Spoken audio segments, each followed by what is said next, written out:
Hello, I am Miss Knapp. I am going to be your child's teacher for interior design. So this video is in place of our in-person open house for this year. So I'm just going to introduce you to myself and then give you some explanation on different expectations for this class. So first off, like I said before, I'm Miss Knapp. This is my second year teaching at AHS. And this course is especially exciting this year because it's the first year for it. So I'm super excited to be working with your students and to see everything that they create throughout this course. So the first thing I'm going to do is I'm going to share the syllabus with you here on the screen.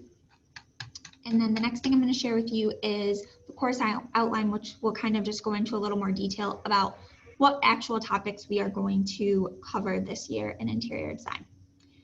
So first thing is my contact information. If you ever need to get a hold of me, here is a list of all the ways that you can do that.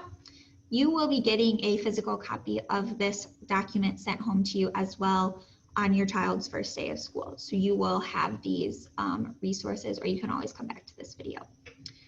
The next thing is the supplies that your students need.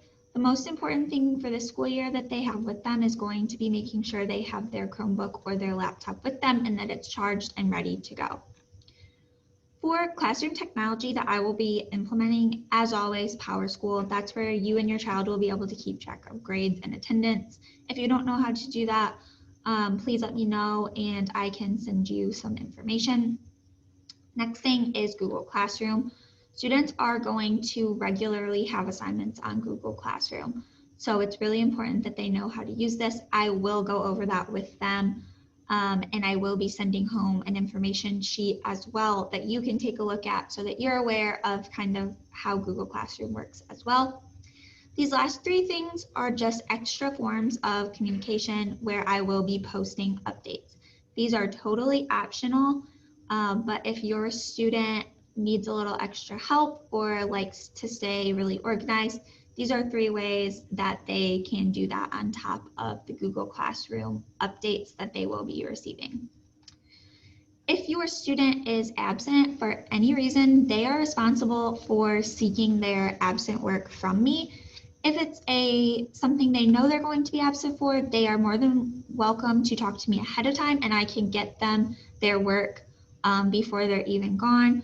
Or if they're sick or out for any other reason, they can either contact me while away or once they return, I will get that work to them, but they have to be the one to reach out. And then if your student is absent for, let's say, 5 days, they will get 5 days to make up that work. So however long they're out, that is how long they will be given to make up their work. If students are tardy to my class, they will receive 2 warnings, and then on their third offense and any thereafter that, they will receive an after-school detention. Like I said before, all grades are posted to PowerSchool. I grade based on different categories. So their daily classwork and homework are 2 separate categories. And then any projects, tests, and quizzes are all separate categories as well. And those are weighted higher since they are how I assess the students on their work. If students have any late work, I am willing to accept it, but they will only receive half of the credit that they earned for that late work.